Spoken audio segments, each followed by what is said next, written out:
कार्यक्रम में हमारे बीच में आपके लोकप्रिय विधायक और हिमाचल प्रदेश विधानसभा के उपाध्यक्ष भाई हंसराज जी, चंबा के हमारे लोकप्रिय विधायक पवन नैयर जी, भरमौर के लोकप्रिय विधायक जियालाल जी, हमारे बीच में SC/ST कॉरपोरेशन के वाइस चेयरमैन जय सिंह जी, जिला के अमर पार्टी के अध्यक्ष जसवीर नागपाल जी, यहाँ उपस्थित सभी वरिष्ठ अधिकारीगण, पार्टी के हमारे मंडल के अध्यक्ष ताराचंद जी, महिला मोर्चा की जिला की अध्यक्ष कामता जी और हमारी पार्टी के वरिष्ठ नेत्री कृष्णा महाजन जी, सभी पंचायती राज संस्थाओं के चुने हुए प्रतिनिधि, उपस्थित सभी भाइयों बहनों और पत्रकार मित्रों,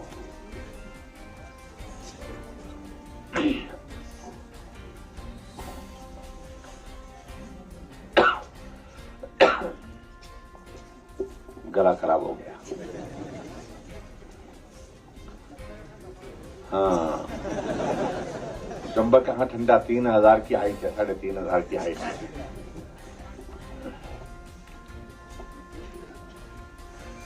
आज आपके बीच में अचानक आना हुआ है।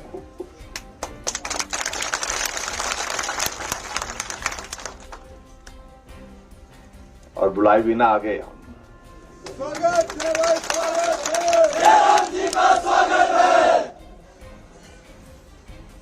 कार्यक्रम कुछ और था, लेकिन मौसम खराब होने की वजह से कुछ और बन गया। पिछले कल जब हम चंडीगढ़ से चंबा के लिए चले थे तो हम मान करके चले थे कुछ न कुछ गड़बड़ जरूर होगा। पहले तो यही लग रहा था कि चंबा पहुंच नहीं पाएंगे। पायलट ने कहा कि मैं कोशिश करूंगा, जहां तक पहुंच सकता हूं पहुंच जाऊंगा। मैंने कहा जहां पहुंच जाएंगे वहां हमको उतार देना, हम पैदल चले जाएंगे। और हालात ऐसे बने, जब हम कांगड़ा पहुंचे तो कांगड़ा पहुंचने के बाद ना आगे दिखाई दे रहा था, ना पीछे दिखाई दे रहा था, नीचे दिखाई दे रहा था, ना ऊपर दिखाई दे रहा था। और मैंने 10,000 की 10,500 की हाइट पर थे, 10,000 फीट के। लेकिन मैं पहली बार इतनी बारिश जो है वो, जैसे हमारे घर के छत पे ना जब बहुत तेज बारिश होती है, जो हमारे जहां से पानी नीचे गिरता है, जो नाली जैसी होती है, तो ऐसा पानी आता है ना, खूब जोर से आता है। तो जहाज के छत से भी ऐसे साइड से जो है इस तरह का पानी आ रहा था।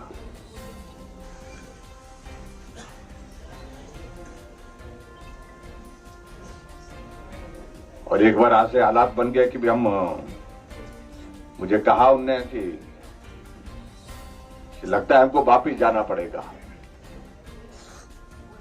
लेकिन धीरे से थोड़ा सा आगे निकले, थोड़ा कुछ मौसम ठीक हुआ। और जिस रास्ते से चंबा जाते थे हेलीकॉप्टर वाले, तो उस रास्ते से न जाकर के जहां नदी है, नदी के साथ साथ मिलते हुए हम जाते हुए आगे बढ़े। और आखिरकार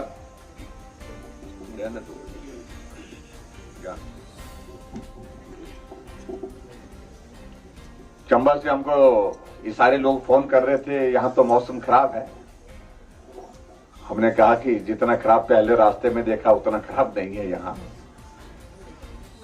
और आखिरकार भरपूर बरसात में हम चंबा उतरे, पहुंच गए।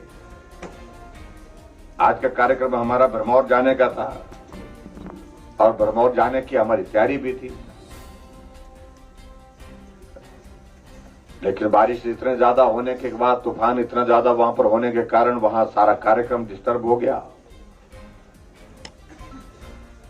फिर हमने तय किया कि अब चंबा में यहीं पर कहीं घूम लेते हैं। और मुझे इस बात की खुशी है कि फिर हम आज चंबा में जाकर के मंदिर में भी जाकर के आए। सोमवार का दिन है आज। साहू मंदिर में जाकर के आए और साहू मंदिर के बाद फिर आपके पास यहां पर कोटी में भी पहुंचे। आप सब लोगों ने इस छोटे से नोटिस पर जहां रात को लगभग 9-10 बजे तय हुआ, उसके बावजूद भी बड़ी संख्या में यहां पहुंच करके आप हमारा अभिनंदन स्वागत किया, उसके लिए मैं आपका तो बहुत बहुत धन्यवाद करता हूं।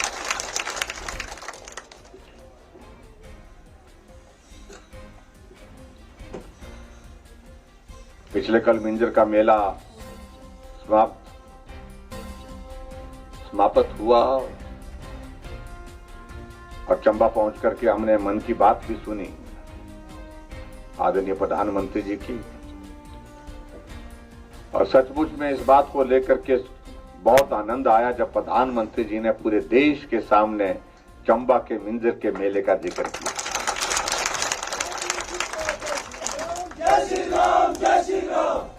मिंजर मेले की नाटी, हमारी चंबा की संस्कृति पूरे देश नहीं दुनिया ने देखी है पिछले कल। और उन्होंने इस बात का भी जिक्र किया कि मुझे जानकारी मिली है कि इन दोनों में मिंजर का मेला चला हुआ है।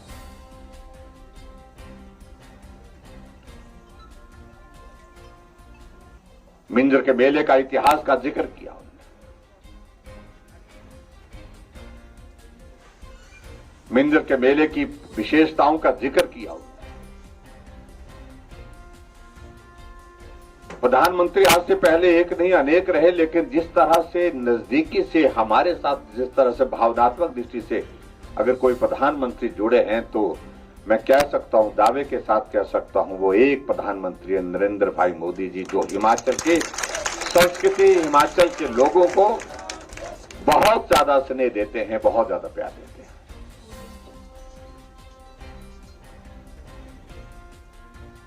यहां तो ऐसे भी नेता आते हैं जो मिंजर का मेला चंबा में होता है वो हमीरपुर में जिक्र कर जाते हैं।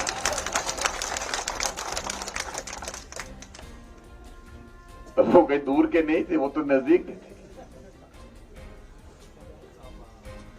और यहां देश के प्रधानमंत्री जो पूरा देश का संचालन कर रहे हैं, वो मिंजर के मेले का जिक्र कर रहे हैं, शहर के मेले का, उत्सव का जिक्र कर रहे हैं।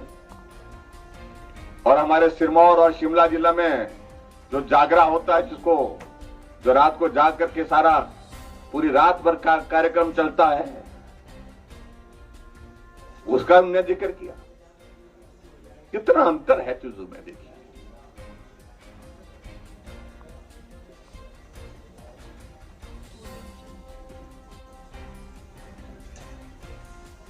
आप सबके सहयोग से, आप सबके आशीर्वाद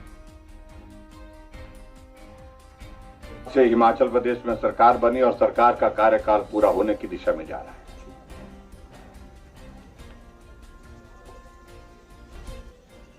और ये सरकार का कार्यकाल बहुत अलग तरह की परिस्थितियों का रहा है।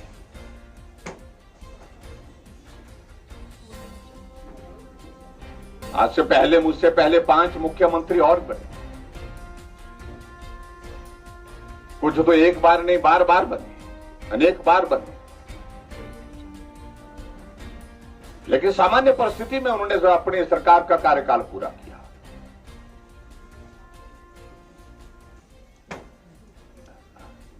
लेकिन जब हमारा कार्यकाल शुरू हुआ तो कोविड का दौर, इतना बड़ा दौर जिसमें 2 से 2.5 साल का वक्त जाया हुआ। अभी भी संकट समाप्त नहीं हुआ है। अभी भी हमारे लिए परेशानी और चिंता का विषय बना हुआ है।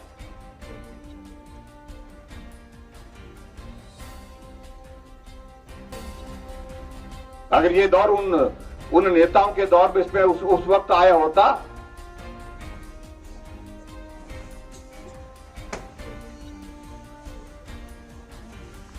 तो उनके अनुभवों से हम कुछ सीखते। लेकिन उनके दौर में इस प्रकार की परिस्थितियां नहीं थी। लेकिन फिर भी उसके बावजूद मैं इस बात के लिए आप सबका धन्यवाद करना चाहूंगा कि कोविड के मैनेजमेंट में जिस तरह से आप सबका सहयोग रहा, समर्थन रहा, मैं हिमाचल प्रदेश की जनता का एहसान चुकता नहीं कर सकता।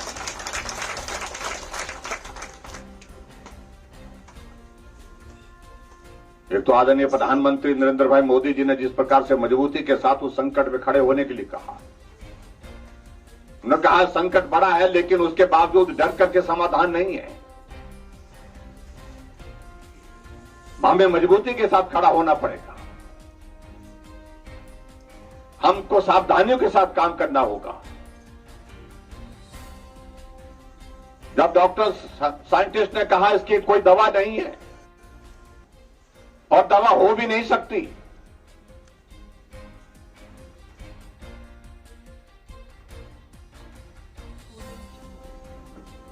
तो प्रधानमंत्री जी ने पूछा कि इलाज क्या है, कैसे लोगों की जिंदगी को बचाया जाए।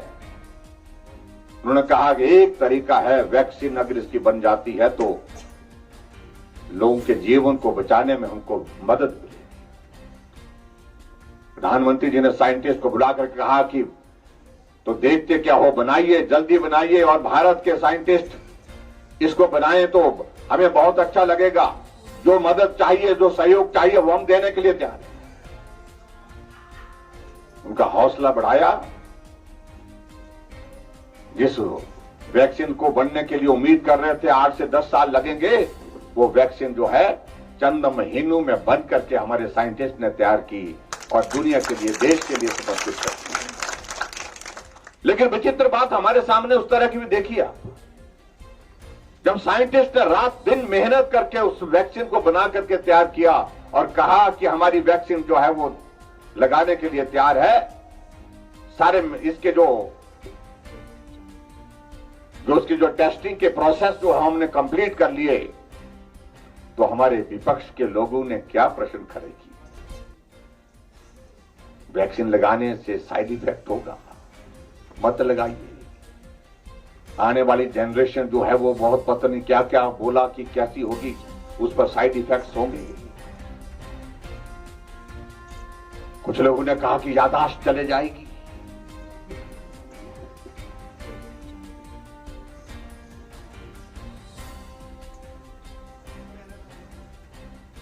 यानी कि लोगों की जिंदगी को बचाने के लिए एकमात्र विकल्प जो वैक्सीन था, उसको भी राजनीतिक दृष्टि से रोकने की कोशिश की गई।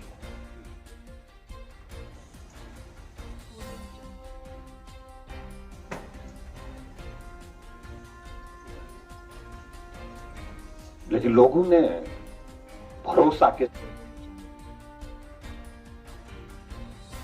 पर किया? नरेंद्र मोदी जी पर भरोसा किया।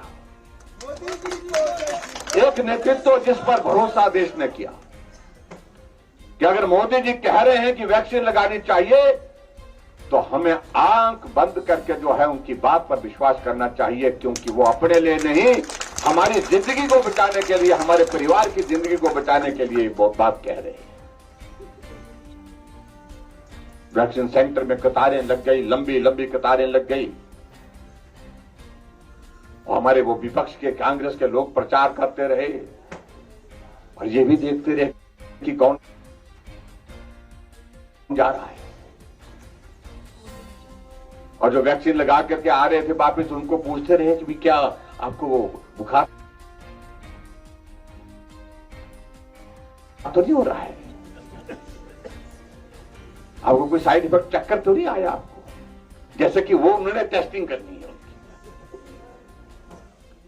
लोगों ने कहा कुछ नहीं हुआ, ना बुखार आया, ना चक्कर आया, ना साइड इफेक्ट हुआ, ना रिएक्शन हुआ। तो आखिरकार वही जो लोग विरोध करने वाले मास्क पहन करके वैक्सीन सेंटर जाकर के पहुंचे और जाकर के वहां वैक्सीन लगा करके आए।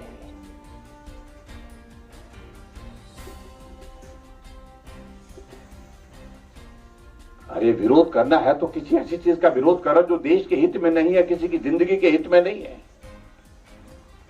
लोगों की जिंदगी के लिए आफत बनी हुई है और यहां आप लोग जो उसकी जिंदगी को बचाने के लिए रास्ता बंद कर रहे हैं। इससे घटिया और इससे निकम्मी कोई सोच हो नहीं सकती है, मैं कह सकता हूं। राजनीति करने के लिए बहुत सारे मुद्दे हैं, लेकिन उन मुद्दों पर करें। लेकिन मुझे इस बात को लेकर के मैं हिमाचल की जनता को जो है आप सबको बहुत बधाई देना चाहता हूं। जब वैक्सीन का दौर चला तो हिमाचल पहली डोज में भी पहले नंबर पर और दूसरी डोज में भी पहले नंबर पर।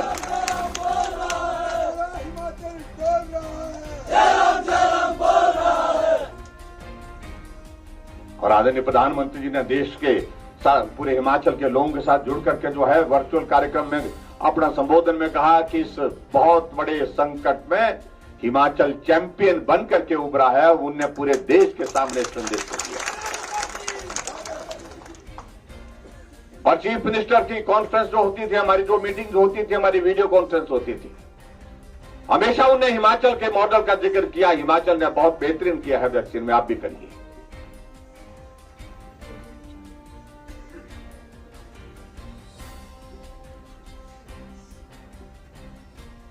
अभी वैक्सीन की एक डोज हो गई, दूसरी डोज हो गई, अब तो बूस्टर डोज लग रही है।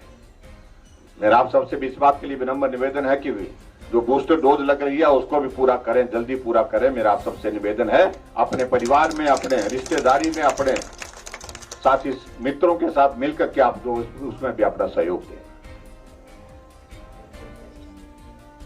अब जब चुनाव आ रहा है तो शोर डाल रहे हैं हमारे कांग्रेस के लोग कि हम आ रहे हैं बोलते हैं। आएंगे कहां से भाई? कहां से आएंगे? कहां से गुंजाइश बची आने की? जो कांग्रेस पूरे देश भर में समाप्त होगी, हिमाचल में कैसे आएगी? नेता कैसा हो, जैसा हो। अभी जिन 5 प्रदेशों में चुनाव था उसका इतना शोर डाल रहे थे, उछल उछल करके हम आ रहे हैं, चन्नी साहब आ रहे हैं, चन्नी साहब जीत रहे हैं। 2 जगह से चुनाव लड़े और दोनों जगह से हम उत्तराखंड में आ रहे हैं, हम मणिपुर में आ रहे हैं, गोवा में आ रहे हैं। 5 प्रदेशों के चुनाव हुए, जिसे एक प्रदेश में कांग्रेस की सरकार थी वहां से भी निपट गए। और उसके बाद दूसरी तरफ देखिए, जिन 4 प्रदेशों में भारतीय जनता पार्टी की सरकार थी, सभी में फिर भारतीय जनता पार्टी की सरकार बनी। योगी जी फिर वापिस आ गए, धामी जी फिर वापिस आ गए। और ये बात ठीक कह रहे कि रिवाज बदल दिया उन्होंने। उत्तराखंड में कभी भी सरकार, भाजपा की सरकार, मतलब किसी भी सरकार के बाद 5 साल का कार्यकाल करने के बाद पूरा दूसरी सरकार नहीं बनी थी। लेकिन अब की बार पहली बार उत्तराखंड में भाजपा की सरकार का 5 वर्ष के बाद फिर 5 वर्ष का कार्यकाल शुरू हुआ। उत्तर प्रदेश में 37 वर्षों के बाद कोई सरकार फिर रिपीट हुई है।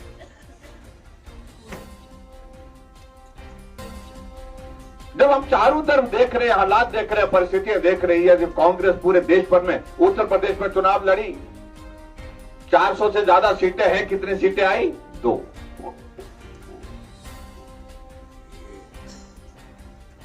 इसलिए उनको कहिए इस उछल कूद का कोई अभिप्राय नहीं, कोई मतलब नहीं। अगर रिवाज बदलने की शुरुआत हुई है, उत्तराखंड ने बदला, उत्तर प्रदेश ने बदला, तो हिमाचल प्रदेश भी बदल करके छोड़ेगा और हिमाचल प्रदेश में फिर भाजपा की सरकार बनेगी। भारतीय जनता पार्टी जिंदाबाद। फिर उसके लिए मेहनत करनी पड़ेगी। आपके चुनाव विधानसभा क्षेत्र में पिछली बार जीत हुई है, लेकिन अब की बार शानदार जीत होनी चाहिए, बड़ी जीत होनी चाहिए, ऐतिहासिक जीत होनी चाहिए। मजा तो उस बात का है।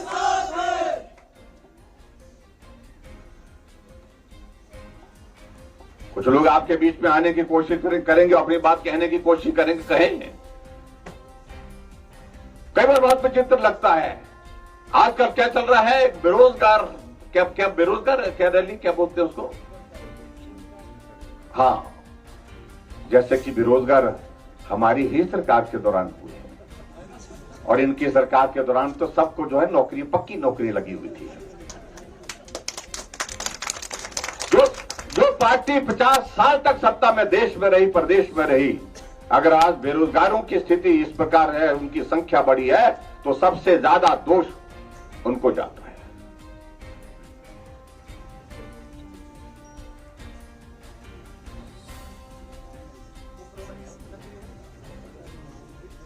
आज आप लोगों के बीच में आकर के बात कहने की कोशिश कर रहे हैं,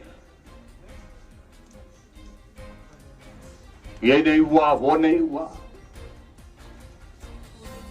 आप इसी विधानसभा क्षेत्र के अंतर्गत देखें विकास कार्य को, उनके दौरान क्या हुआ है और इन 4.5 वर्ष के कार्यकाल में क्या हुआ, आप तुलना करके देखिए। आप एक बार नक्शा निकाल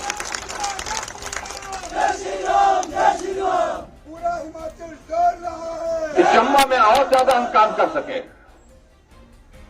इसलिए प्रदेश सरकार ने नहीं, दिल्ली की सरकार नरेंद्र भाई मोदी जी ने तय किया कि इस जिले को और मदद करने की जरूरत है और इसको एस्पिरेशनल डिस्ट्रिक्ट घोषित किया। उनने आकांक्षी जिला घोषित किया। कहीं कांग्रेस ने सोचा कि चंबा जिला के लिए ज्यादा करने के लिए कुछ करना चाहिए, इसलिए उन सारी बातों का जिक्र करेंगे तो लंबी बात जाएगी। मेरा आप सबसे निवेदन है, हमने हिमाचल प्रदेश में काम करने की कोशिश की है, जहां हर विधानसभा क्षेत्र में काम करके हमने विकास को ऐसे संकट में, जब कोविड का दौर चल रहा था, उसमें भी रुकने नहीं दिया। अगर ये परिस्थिति कांग्रेस की सरकार के दौरान आई होती तो मालूम नहीं क्या होता। कुछ नेता कहते हैं कि ऋण ले रहे हैं, जैसे कि तुमने लिया ही नहीं। सबसे ज्यादा ऋण लेना आज तक के हिमाचल प्रदेश के इतिहास में किसी कार्यकाल में अगर सबसे ज्यादा ऋण लिया गया तो पिछला 5 वर्ष का कांग्रेस का कार्यकाल है। सबसे सारा रिकॉर्ड तोड़ दिया। 50,000 करोड़ रुपए का ऋण हिमाचल प्रदेश में छोड़ करके चले गए, और उस वक्त तो कोविड था नहीं। ऋण लिया तो किस बात के लिए लिया गया? और यहां तो हम तो कोविड के इस दौर में से गुजरे, लेकिन फिर भी उनसे कम ऋण लिए। और सरकार कोई बने, कोई भी चले, लेकिन ऐसे हालात कांग्रेस ने पैदा कर दिए हिमाचल प्रदेश में कि जो भी सरकार बनेगी उसको ऋण लेना ही पड़ेगा, उसके सिवाय कोई रास्ता नहीं है।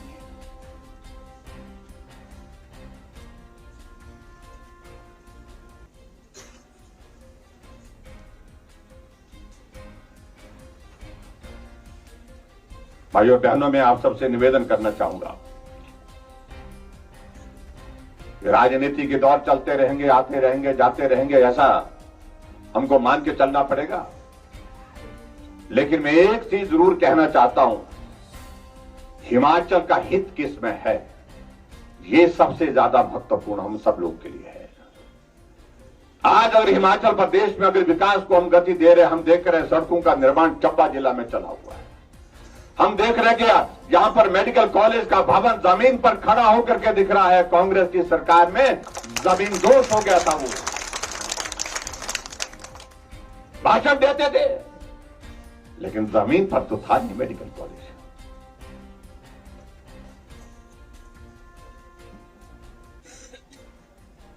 आज कॉलेज बन रहे हैं, भवन बन रहे हैं, हमारे हॉस्पिटल के भवन बन रहे हैं।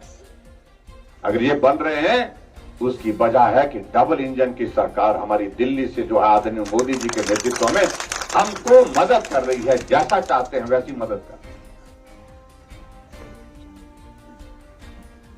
हमारी परेशानी इस बात को लेकर हम तो इनकी बातों से हैरान हो जाते हैं। ये हिमाचल के इतिहास में पहली बार हुआ जब कोई प्रधानमंत्री हिमाचल प्रदेश में एक कार्यकाल में, अभी तक 4.5 वर्ष का कार्यकाल हुआ, 4.5 वर्ष में 7 बार प्रधानमंत्री हिमाचल प्रदेश आए थे नरेंद्र मोदी जी। यहां तो 5 वर्षों में एक बार प्रधानमंत्री के दर्शन हो जाए तो वो जो है वो बहुत बड़ी बात हो जाती है।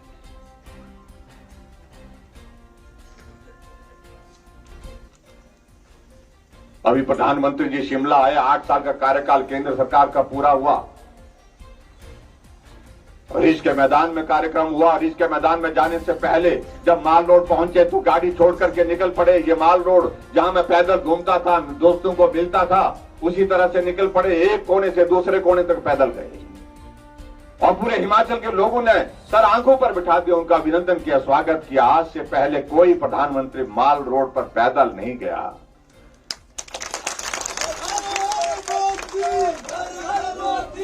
और शिमला के रिज के मैदान से पूरे देश को संबोधित किया उसने।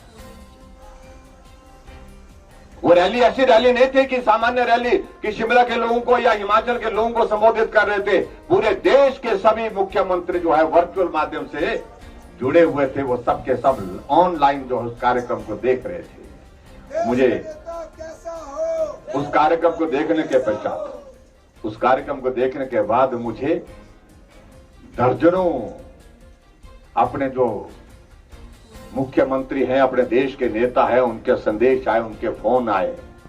जिस प्रकार से प्रधानमंत्री जी का अभिनंदन स्वागत हुआ, बोलते हैं ये अभूतपूर्व है। सबने तारीफ की। और उसके बाद कुछ दिनों के बाद यहां धर्मशाला में प्रधानमंत्री जी का फिर आना हुआ। कांग्रेस के लोग परेशान हुए, फिर आ रहे बोलते प्रधानमंत्री। मैंने कहा यहां आ रहे, कहने लगे सुना रुक रहे हैं, रात को भी रुक रहे हैं। मैंने कहा हाँ जी, रात को परेशानी आपको? नहीं बोलते हम तो जानकारी के लिए पूछ रहे हैं। भाई प्रधानमंत्री जी आ रहे हैं, तुम्हें क्या परेशानी? वो रात को रुक रहे हैं, नहीं रुक रहे हैं, वो रात को सो रहे हैं, नहीं सो रहे हैं, वो काम कर रहे हैं, तुमको क्या परेशानी? और पूरे देश भर के सारे चीफ सेक्रेटरी की कॉन्क्लेव धर्मशाला में हुई और प्रधानमंत्री जी 2 दिन रुके, 2 दिन।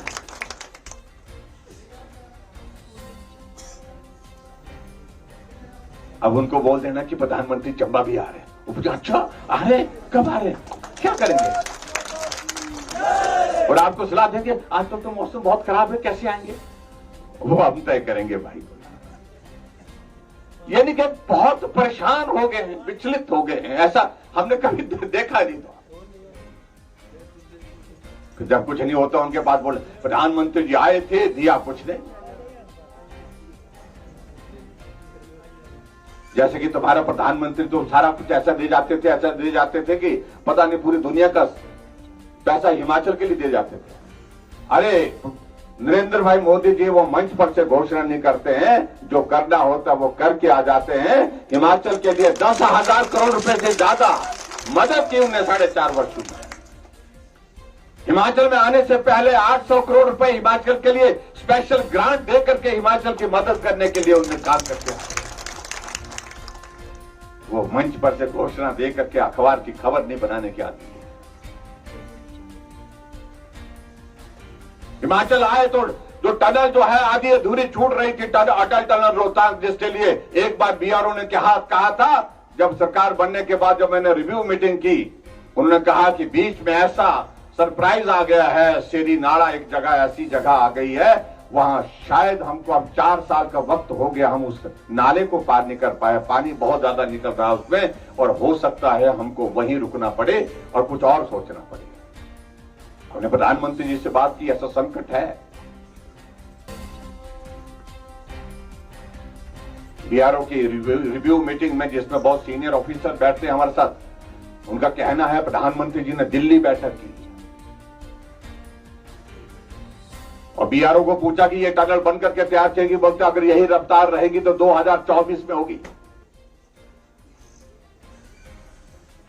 और प्रधानमंत्री जी ने कहा कि जो भी करना है करिए, जो मदद चाहिए प्रदेश से, देश से, वो हम मदद देंगे, लेकिन टनल बननी चाहिए, ये हमारे अटल जी का सपना है, इसको साकार करें। काम आगे बढ़ा। 2024 में जिस टनल को पूरा करने के लिए कहा गया था, उसका उद्घाटन 3 अक्टूबर 2020 को प्रधानमंत्री जी आकर के करेंगे। ये अंतर देखिए ना आप। लेकिन फिर भी उसके बावजूद जो बातें उन्हें करनी होती है, कांग्रेस के हमारे मित्रों ने, ये तो इंदिरा जी ने इसका शिलान्यास किया था, हम मालूम है हमको। शिलान्यास तो अटल जी ने, शुरुआत तो अटल जी ने की थी, और अटल जी ने शुरुआत करने के बाद उनको लगा कि ये तो हो गया, अब हमारे पास कुछ बचा नहीं कुछ करने के लिए, इसलिए भूमि पूजन ही कर लेते हैं। जो पहला जो फर्स्ट ब्लास्ट के लिए, क्योंकि टनल के लिए जो सड़क बननी थी वो सड़क बन करके तैयार हुई, और काम टनल का जब शुरू होना था तो उस टनल के लिए फर्स्ट ब्लास्ट के लिए वहां से सोनिया गांधी जी को बुलाया, क्योंकि इंदिरा गांधी जी ने जो सपना देखा था, फिर सोनिया गांधी जी ने पूरा किया। मैं उन सारी बातों को लेकर के कुछ कहूं तो ज्यादा हो जाएगा, हमारी बात का आजकल वो बहुत बुरा मान रहे हैं भाई, बहुत तबीयत खराब होती है।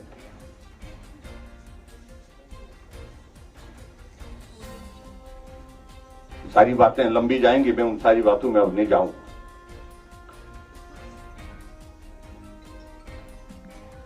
मैं देख रहा था पिछले कल कहीं सोशल मीडिया में कांग्रेस की अध्यक्षा जाकर के अपने कार्यकर्ताओं को संबोधित कर रही थी कि बोलते अब की बार नहीं जीते तो 25 साल तक नहीं जीतेंगे।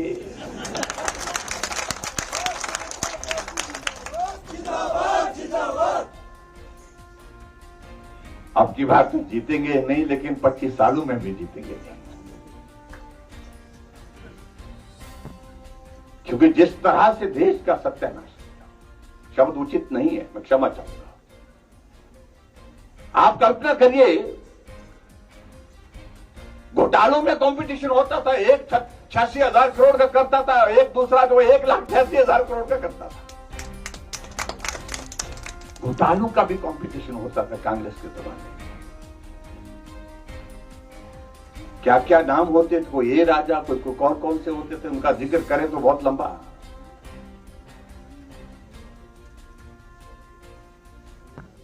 आप अंदाजा लगाइए, ये स्थिति थी।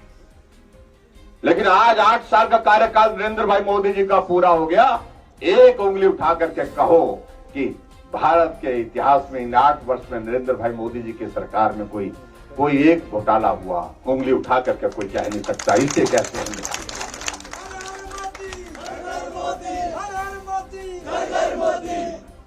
लूट लिया जितना लूट सकते थे, ये हालात थे। और आज हमारे कांग्रेस के नेता हिमाचल प्रदेश में ऐसे चले, कोई भी आता है, कोई छोटा सा एक मुद्दे को लेकर के अपनी बात कहता है, कर्मचारी बोलता है तो बोलता है कि ये हम करेंगे, बोलते हैं। और एक नेता तो ऐसे है कि वो घोषणा किए जा रहा है जैसे कि उनको नेता घोषित कर दिया गया है।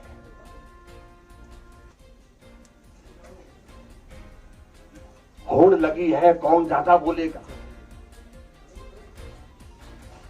और ऐसी चीजें पैदा करने की कोशिश कर रहे हैं जो जिसके बारे में कल्पना नहीं।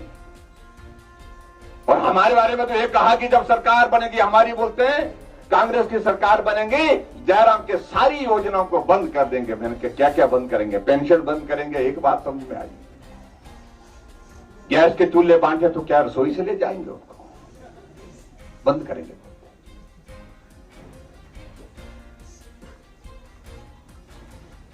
हमने गरीब आदमी के इलाज के लिए हिमकेयर की शुरुआत की है।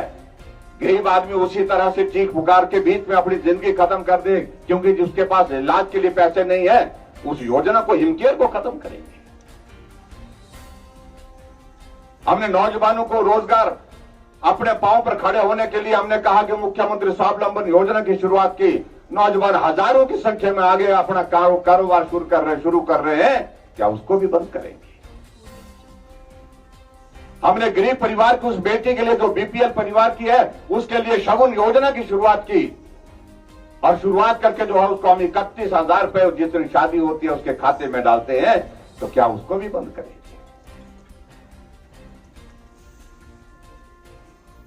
हमने उस गरीब आदमी जो बीमार पड़ा है, लाचार बेबस बिस्तर पर पड़ा है, ऐसी बीमारी लग गई है कि जिंदगी भर उसका इलाज करना पड़ेगा, अपना काम वो खुद नहीं कर सकता, उसको सहारा योजना के अंतर्गत हम 3,000 रुपए हर महीने का उसके खाते में डाल करके उसकी मदद कर रहे हैं। 20,000 लोग ऐसे जो बिस्तर पर पड़े हैं हिमाचल प्रदेश में, जिनको पानी का एक गिलास भी अगर लेकर के देना हो तो भी वो दूसरे आदमी को उनको जो है उठा करके पानी पिलाना पड़ता है। क्या उसको भी बंद करोगे क्या? हमने महिलाओं के लिए तय किया कि हिमाचल प्रदेश में महिलाएं अब काम करने के लिए घर से बाहर निकल रही हैं, वो अपने पांव पर खड़ा होना चाहती हैं, उनके आने जाने के लिए हम कुछ मदद कर रहे हैं। हमने मदद करके जो है उनका 50% जो है किराया माफ कर दिया, आधा किराया। और सरकार कांग्रेस की बनेगी तो बंद कर देंगे। हमने हिमाचल प्रदेश में हम ऊर्जा राज्य के रूप में यहां हम देखते हैं कि चंबा में कितने हाइड्रो प्रोजेक्ट लगे, लेकिन चंबा को क्या लाभ हुआ? बिजली हम बेचते हैं पंजाब को, हरियाणा को, राजस्थान को, दिल्ली को, लेकिन लेकिन जिन लोगों ने सारी चीज के कारण अपनी जमीन बर्बाद की, जिनको नुकसान हुआ, उन गरीब आदमी के लिए क्या मदद हुई? हमने तय किया कि हिमाचल प्रदेश में 125 यूनिट बिजली हम फ्री दें। जब हमने 2 चीजों का जिक्र किया, 3 चीजों का जिक्र किया, हमने कहा गांव में पीने का पानी का पैसा हम नहीं लेंगे। पीने का पानी लोगों को अगर देना है तो ये बिना पैसे के दिया जा सकता है। कुल 31 करोड़ रुपए आता था। हमने कहा 31 करोड़ रुपए सरकार वहन करेगी, लेकिन हम गांव में पीने के पानी के काम को जो है उसके लिए पैसा नहीं लेंगे। मिल लेंगे। अब आ रहा बिल, आपको आ रहा बिल? किसी को पानी का बिल तो नहीं आया ना? बिजली का बिल आया? 0 बिल आया। 15 लाख हिमाचल प्रदेश में ऐसे लोग हैं जो 125 यूनिट से कम खर्च करते हैं, जो 2 बल्ब लगाते हैं, 3 लगाते हैं, 4 लगाते हैं। हाँ, जिनका ज्यादा होगा उनको देने की सामर्थ्य भी होगी, उनको ज्यादा देना भी पड़ेगा। और कांग्रेस ने कहा कि भारतीय जनता पार्टी ने महिलाओं को मुफ्तखोर बना दिया। भारतीय जनता पार्टी ने 15 लाख लोगों को मुफ्तखोर की आदत डाली। सारी बातों का जवाब देने के लिए आप तैयार रहे। जिस का बिल माफ हुआ है, पानी का, बिजली का और किराया आने जाने का महिलाओं का, तो उनको तो बोलिए कि हमें माफ कर दीजिए, हम तो मुफ्तखोर हैं। ये जवाब देना पड़ेगा। इसलिए बहुत सारी बातें हैं, बहुत सारी बातें कहते कहते मुझे लगता है कि वक्त लगेगा। हम चुनाव के दिनों में आपके बीच में जब आएंगे और बातों को लेकर के आएंगे, तब हम बात करेंगे। इतनी बात मैं कहना चाह रहा हूं कि हिमाचल में सरकार बदलेगी नहीं, रिवाज बदलेगा, ये करेंगे। इसलिए हमने नारा भी दे दिया है, सरकार नहीं, रिवाज बदलेगा। ये तो आने जाने का 5 साल ये आए, 5 साल वो आए, हमने बहुत रिवाज बदले। हिमाचल प्रदेश में रिवाज था ना, जब सरकार बदलती थी टोपियों के रंग बदल जाते थे।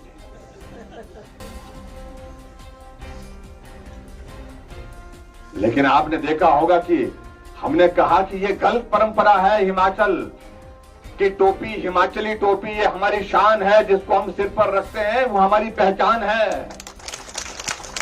इसको राजनीति से मत जोड़िए। इसलिए हमने रिवाज बदलने की शुरुआत पहले दिन से तय की। हमने कहा हरी भी मेरी, लाल भी मेरी, कुल्लू की भी मेरी, चंबा की भी मेरी, सिरमौर की भी मेरी, सारी टोपी मेरी हिमाचल की संस्कृति का प्रतीक है। और इसलिए आपने देखा कि जब टोपी आती है, कभी हरी पहन लेता हूं, कभी लाल भी पहन लेता हूं, कभी नहीं मेरी तो नहीं पहनता हूं। हमने पहले दिन से रिवाज बदलने की बात कही, और रिवाज की बात पहले दिन से हमने और कही कि जो बदले की भावना से राजनीति करने की बात होती थी। क्या होता था? पहले कैबिनेट होती थी, पहली कैबिनेट में क्या फैसला होता था? फैसला ये होता था, इन नेताओं के खिलाफ मामले दर्ज कर दो, उनकी पेशी यहां लगे और उनके खिलाफ जांच के आदेश कर दो। बदले की भावना से पूर्व सरकार के मामलों को, जो स्कीमें हैं उनको रद्द कर दो, यही होता था। पहली कैबिनेट में यही होता था। मैं पिछले 25 साल से हिमाचल प्रदेश की विधानसभा के अंदर, जब भी सरकार बदलती तो यही होता था। पहली कैबिनेट में पिछली सरकार के 6 महीने के मामले, सारे केस, सारे योजनाओं को रद्द कर दिया। भाई क्यों कर दिया? कुछ अच्छी भी होगी तो रहने दो ना। लेकिन पहली कैबिनेट में क्यों करना? पहली कैबिनेट में निर्णय, इस मामले की जांच के आदेश हो गए। हमने कहा भाई जांच के आदेश को एकदम नहीं करना चाहिए, पहले समझ लेना चाहिए उसमें जांच लायक कोई चीज है। सिर्फ राजनीतिक प्रतिशोध की भावना से। और मुझे कहा जाता है कि मुख्यमंत्री हेलीकॉप्टर में अपने आप क्या वो घोड़ा गाड़ी पर जाते थे। हेलीकॉप्टर दिल्ली से शिमला, शिमला से दिल्ली, कभी चीफ सेक्रेटरी जा रहा, कभी प्राइवेट सेक्रेटरी जा रहा, कभी प्रिंसिपल सेक्रेटरी जा रहा है। चीफ मिनिस्टर कभी कभी जाते थे। क्यों जाते थे? क्योंकि मामले कोर्ट में थे, पेशी लगाने के लिए जाते थे। अगर हम दिल्ली जाते हैं तो हम हिमाचल के विकास के काम के लिए जाते हैं। अगर हम चंबा आते हैं तो चंबा क्षेत्र, चंबा के विकास के लिए यहां पर आकर के जो है वो यहाँ लोगों के बीच में काम करने के लिए आते हैं।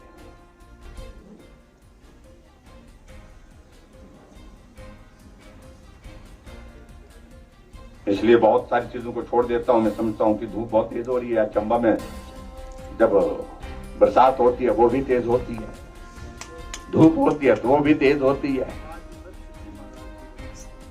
और आज शिव जी महाराज की कृपा तो है ही। मैं आप सबको बहुत बहुत शुभकामनाएं देता हूं। और कुछ चीजों को लेकर के उन्होंने बात कही है, उन सारी चीजों को देखेंगे। जो एक बात कही है वीडियो के ऑफिस से संबंधित जो बात कही गई है, और उसमें जो पंचायतें, कितनी पंचायतें, 26 नहीं, मैं देखिए 16 पंचायत। हाँ जी,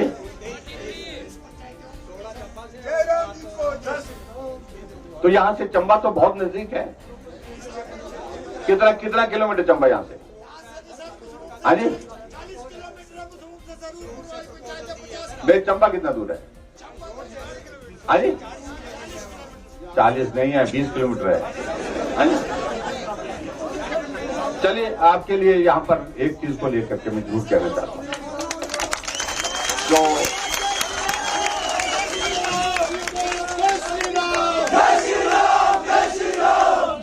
तो आपके लिए ये वीडियो ऑफिस की मांग को मैं स्वीकार करता हूं, और बाकी सारी चीजें होती रहेंगी और बाकी सारे मसलों को लेकर। लेकिन अगली बार यहां से चंबा से 5 में से 4, लेकिन अगली बार ये नहीं, ऑल बटा ऑल है ना। एक शब्द है ना, तो ऑल बटा ऑल यानी क्या मतलब? 100% 5 है तो 5 ही चाहिए। और इसलिए और यहां से संदेश जाना चाहिए। चलो वो समझ के वो देख लिया, मैं थोड़ा देख लिया मैंने वो। तो इसलिए मेरा आप सबसे यही निवेदन है। और हम हिमाचल प्रदेश में कार्यक्रम कर रहे हैं, वो कार्यक्रम कर रहे हैं हम। 75 साल हमारे हिमाचल को हो गए, और 75 साल हिमाचल के होने के पश्चात हम हिमाचल प्रदेश में 75 बड़े कार्यक्रम कर रहे हैं। और उसके तहत भी आपके विधानसभा क्षेत्र में एक जगह को भी आने का कार्यक्रम बनेगा। और जो एक चीज और जो बात कही है, उस मामले को लेकर के हमने 2-3 बार बात कर भी ली है। दिल्ली जो एसपीओ वाला एक मसला है, जो 500 कुछ संख्या उनकी कुल मिलाकर के हिमाचल प्रदेश में है, और